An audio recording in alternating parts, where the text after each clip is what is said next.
Hey everybody, Karen Anderson here with our weekend review live on AHTV.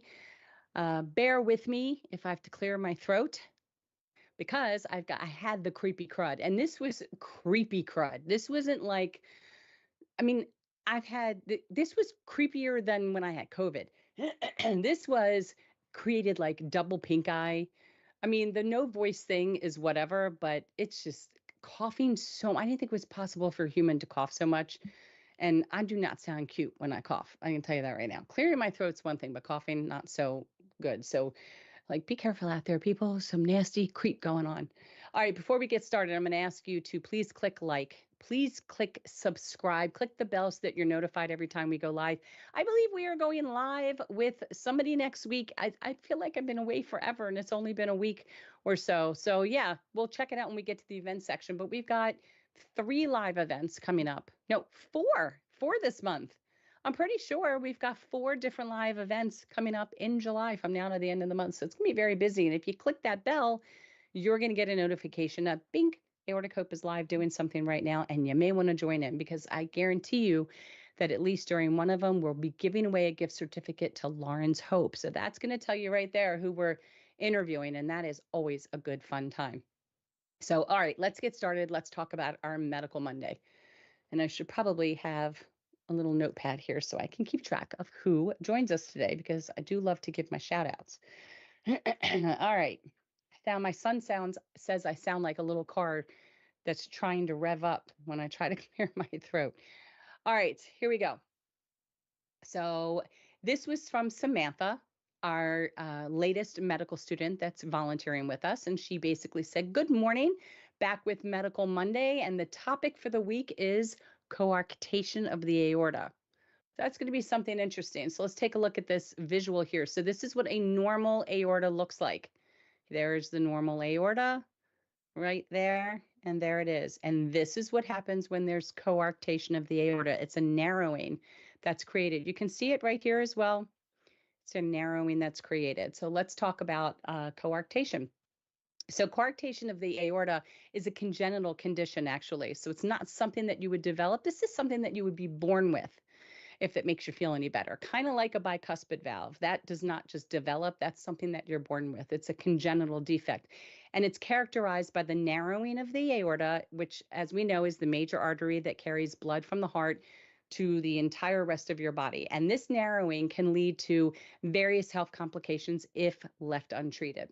So what would be the symptoms for somebody if they had coarctation of the aorta? Well, it really varies based on the severity of the condition, and common symptoms include high blood pressure. Seems to be a common symptom of just about everything, right? You could develop headaches, because if you remember that visual, that's kind of pretty close to the vessels that branch off to the arms and to the head. Muscle weakness, leg cramps or cold feet, nosebleeds, that's another one, or shortness of breath. So those are pretty common as far as symptoms that you would have. And in infants, severe cases might be presenting with pale skin, irritability, heavy sweating, difficulty breathing, and poor feeding. Okay, what are the causes? So the exact cause of coarctation of the aorta is unknown, but it's often present at birth. As we said, it's congenital. And in some cases, though, it can develop later in life due to a traumatic injury or conditions such as atherosclerosis or Takayasu arteritis. I don't know. It's good times, right? Trying to pronounce all these words. All right, so the risk factors, and there's several risk factors that would increase the likelihood of developing coarctation of the aorta, and they include it's more common in males, first of all, but that doesn't mean it wouldn't happen in females, but it's more common in males. If you have Turner syndrome, which is a genetic condition, Turner syndrome is actually more of a DNA type of, it's chromosomal in nature. So Turner syndrome only happens to females. This is my understanding. I'm not a doctor, but this is, if I'm recalling correctly, what I've heard. That could be a significant risk factor.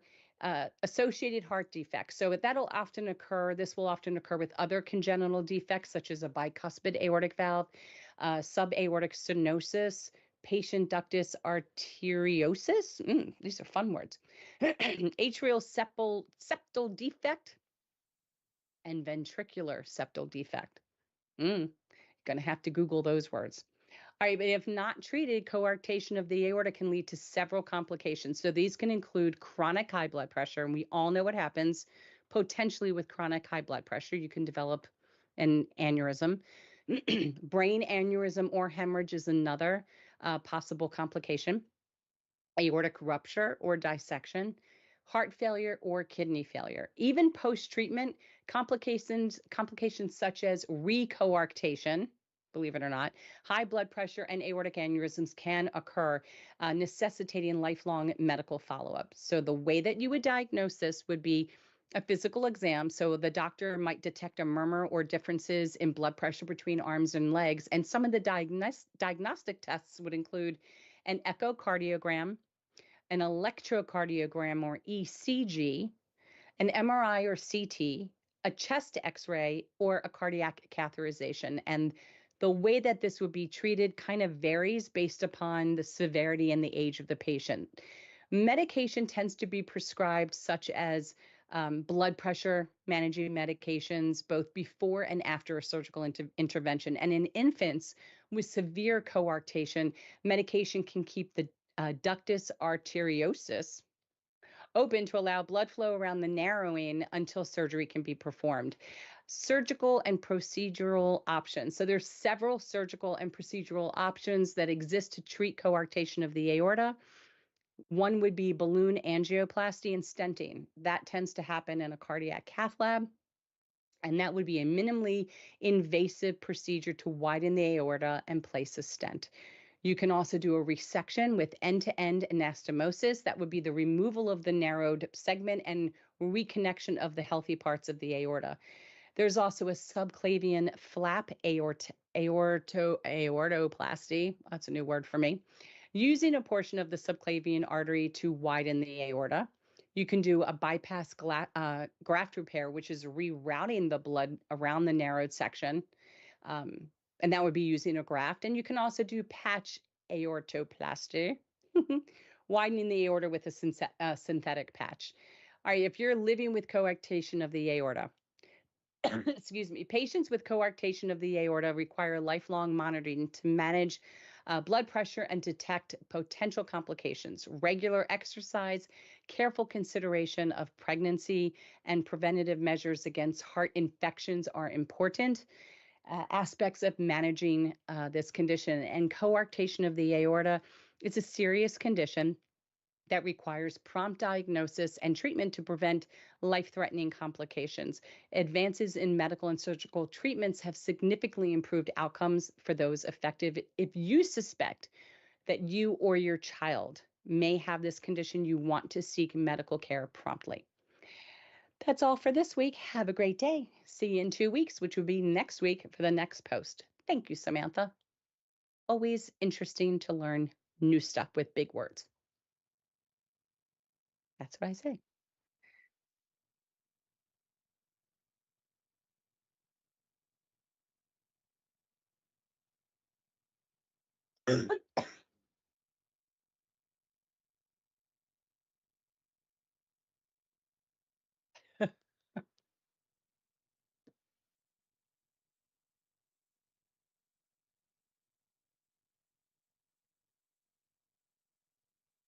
No, oh, is she meaning that she has them, or is she checking to see if I pronounce them correctly?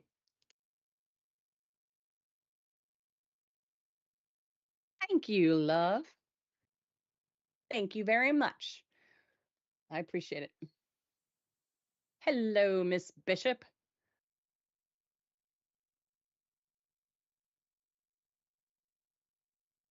Yeah, that's all right. I'll get you back. I'm going to jack with everyone when I go suck down another half of a Cepacol or however you pronounce it, because these things are good to start and they numb the tickle, but then they taste so nasty. They're so gross. All right. Hello, everyone.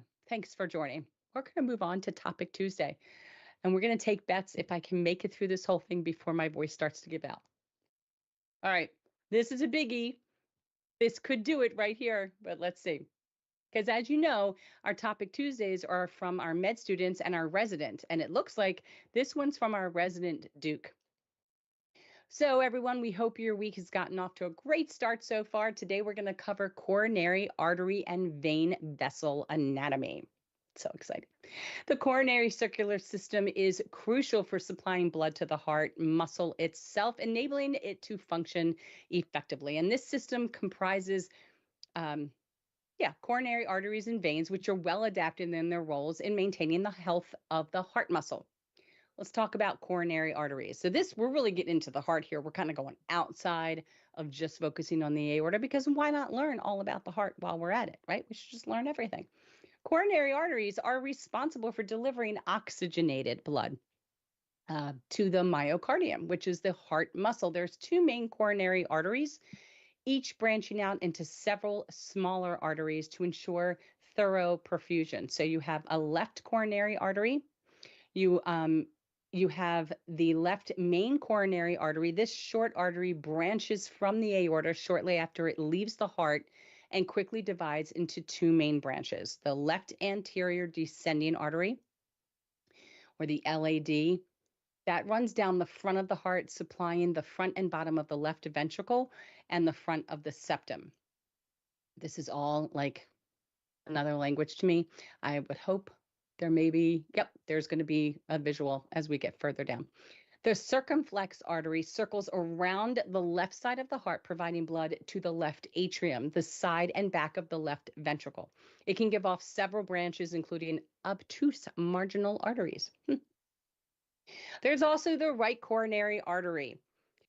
That originates from the right side of the aorta. The RCA supplies the right atrium, right ventricle, and parts of the inferior and posterior walls of the left ventricle. Major branches include the right marginal artery, which supplies the right ventricle, the posterior descending artery, that supplies the posterior part of the heart. The origin of the PDA can actually vary. It can arise from the RCA, right dominant circulation, or the LCX, left dominant circulation. The coronary arteries penetrate the myocardium, forming a network of smaller branches. Nope, can't do that word. Arterioles. Sounds like something you put on your pizza. And capillaries that ensure each cardiac cell receives an adequate supply of oxygen and nutrients. I got to look at this visual here. I got to get an idea. All right, so what do we know? This is your aorta. We know this because there's your three branches, right? So look at this artery compared to the size of this artery. Like, who wouldn't have thought that this wouldn't have been a vein compared to this sucker? That just shows you how critical our aorta is. Look how much blood volume goes through this to supply everything to our body. It's amazing. I find it fascinating. So this is your left coronary artery, and then it becomes the circumflex artery, and then it just starts branching out into all these other descending and blah, blah, blah arteries. Look at that. And then the same thing's happening on the right. So that's your visual. And that is all coming off of, really, this comes right out of the aorta, and this comes just below it. Coronary veins are responsible for removing deoxygenated blood and metabolic waste products from the myocardium. They collect into the coronary sinus, which drains directly. So function and clinical structure. The efficient functioning of coronary arteries and veins, it's vital for maintaining cardiac health. Any blockage or dysfunction in these vessels can actually lead to a significant clinical condition such as coronary artery disease. We've all heard of this before. This condition involves narrowing or blocking or blockage of coronary arteries due to atherosclerosis. Reduced blood flow can cause angina or chest pain. It's a fancy word for chest pain. Or myocardial infarction, which is heart attack, an MI, heart attack. My left cheek's getting numb from this super call. I can't feel it. All right. Coronary artery spasm. That's a sudden constriction of the coronary artery, can lead to reduced blood flow, causing chest pain or a heart attack. Coronary vein disorders.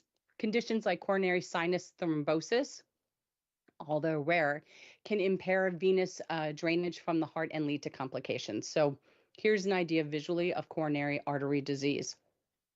in this section, just right here. Okay. This would be a blood clot or thrombosis, and this is plaque. This is plaque pushing in. That's going to create a lack of blood flow, right? There's no blood flow. Nothing's flowing. That's bad news. That's not good. And that can happen in your coronary arteries. I'm not a doctor. I'm just relaying what I see visually here to you. The coronary circulation system's intricate design ensures that the heart receives a constant supply of oxygenated blood while efficiently removing waste products. If you or a loved one are at risk or dealing with one of these diseases listed above, please speak to your cardiologist or primary care physician as soon as possible. And that's all we had for you today, folks. I feel like he's what, Daffy Duck or Porky Pig? Isn't that what they said? That's it. That's all, folks. Something like that. We hope this has Something been like that. something like that. But we hope it's been informative. It has. And We've had some yeah. other people join us today. I And hope I'm it turns entertaining out them. I didn't unmute my microphone from YouTube. So Brenny jumped in to say, who you calling a lady, after they pointed out that they couldn't hear me. Ah, And Christina, our resident cowgirl, who is in Texas, just let us know that she only got a sprinkle of rain and not the inches of rain that they had predicted for that okay. hurricane that's pushing through Texas. Yeah. And I said, I'm very glad to hear that. She Yeah. said, but we need the rain. The ground is so dry, the sun is burning up crops in East Texas. Wow. And I said, the sun is a fickle mistress. Diane says she needs sun and some rain. Oh, I don't need any more says, sun. send some rain. You enjoy that rain. Of course, it's coming this week when I have plans and something to do every single day, but it's like, it's hot like the surface of Mars or something. It's just, no. Is that what I want to say? No, the sun. You know what I meant. Oh, It's no, just no. hot. You're not wrong. When the sun is hitting Mars, it's very hot. Okay, well, then it's hot.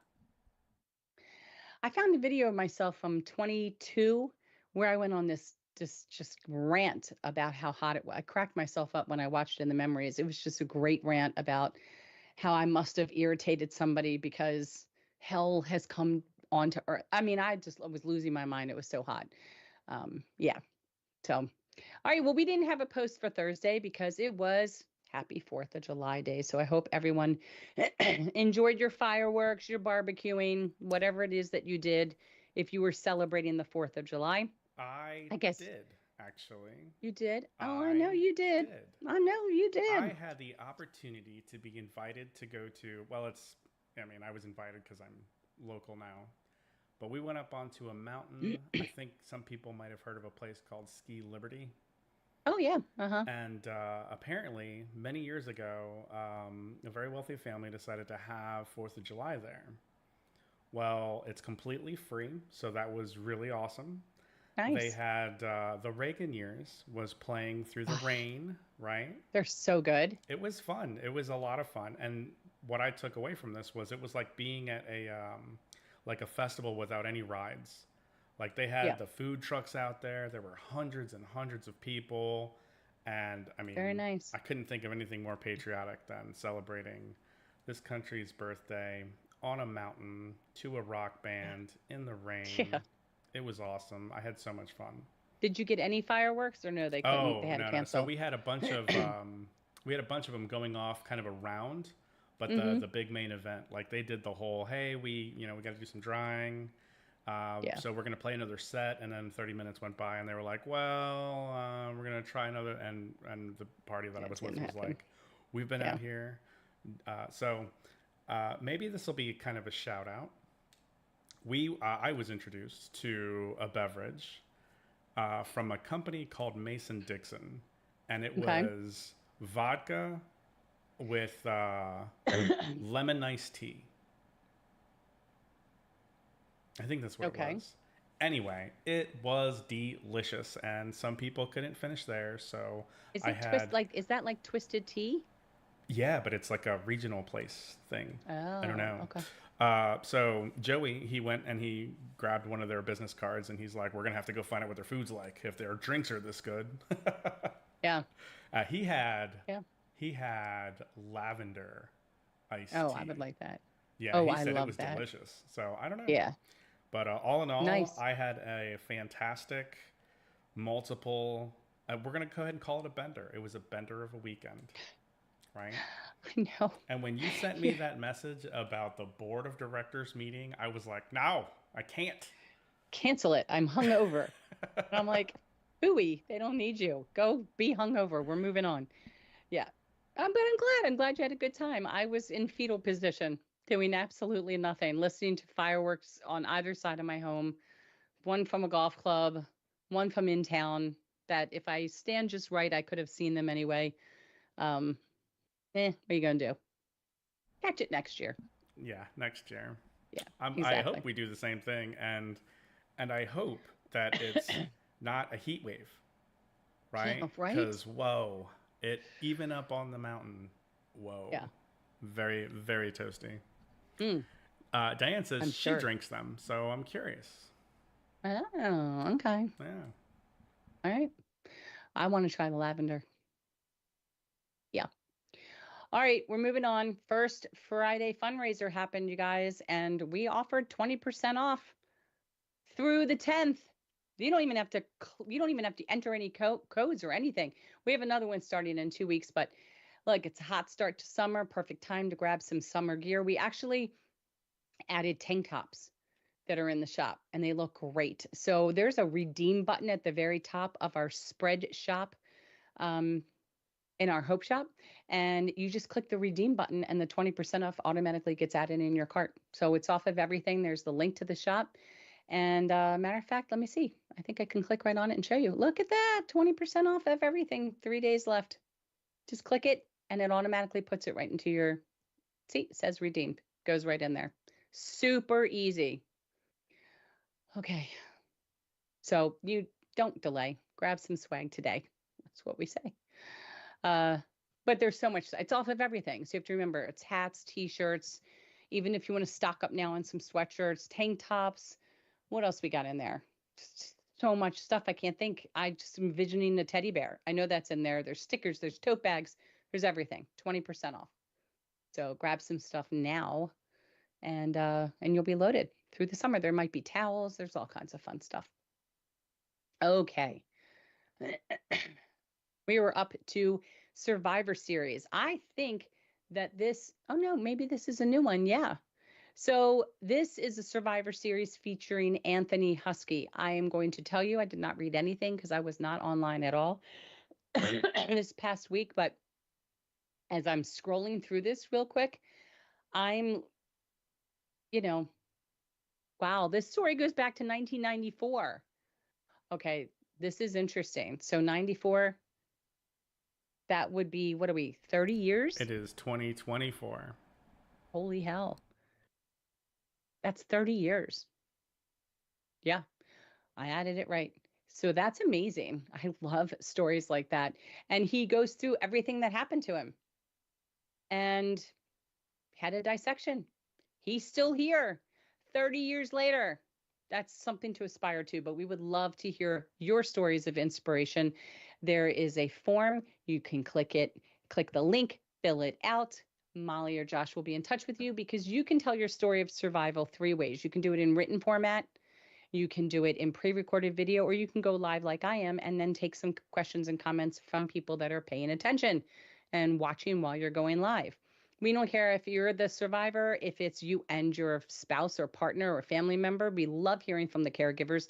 And if you lost someone to aortic disease, we want to hear that person's story as well. There's always a lesson to learn in these stories. We want to hear the symptoms. We want to hear the diagnosis, if you were properly diagnosed in a timely fashion or not. This is all relevant storylines.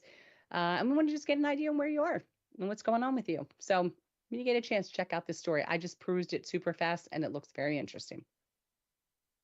So thank you, Anthony. All right.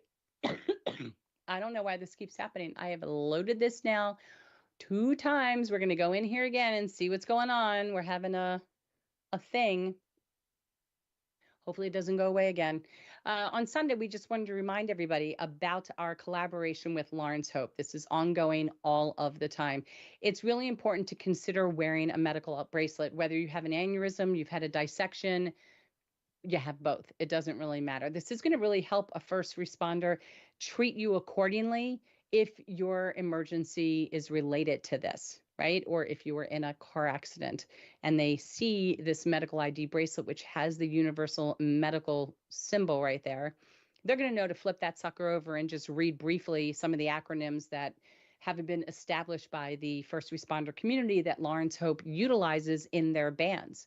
And they are always giving generous discounts. So when you make a purchase, use this link. In full disclosure, we do receive a small kickback from the purchases that are made using this link. It's their way of saying thank you to us for sharing their world with you guys.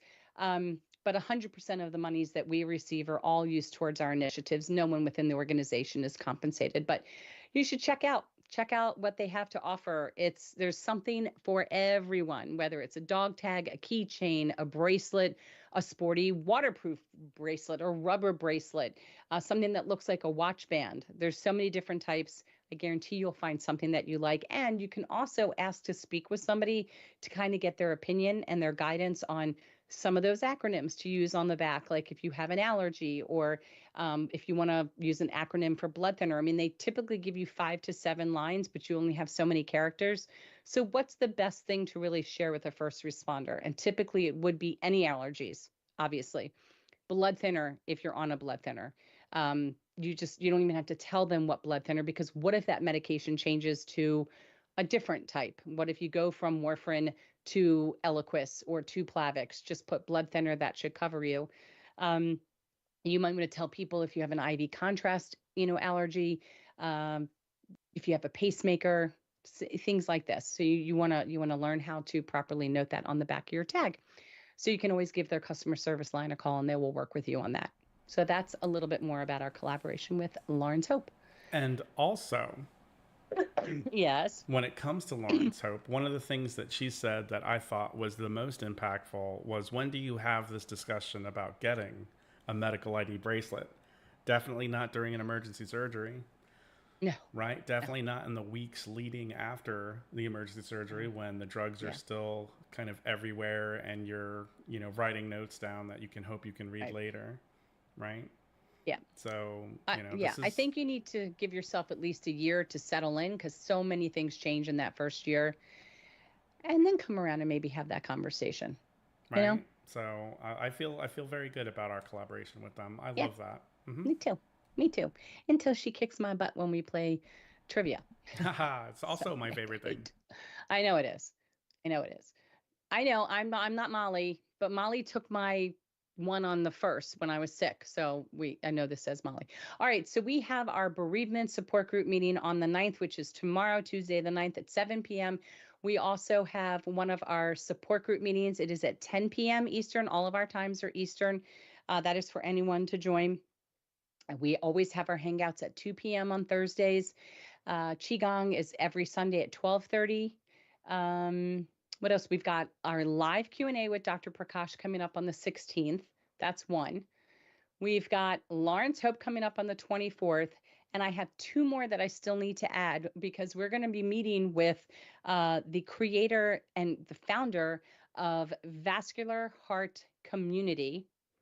That's a big one. That one I cannot wait to have them show you what they've created for free for the vascular and cardiovascular community. It's pretty amazing. We're so excited about this. We were gifted an opportunity to represent on this platform, and we're going to be showing that to you. And then we also have a guest from Global Heart Hub that's going to be coming on with us as well.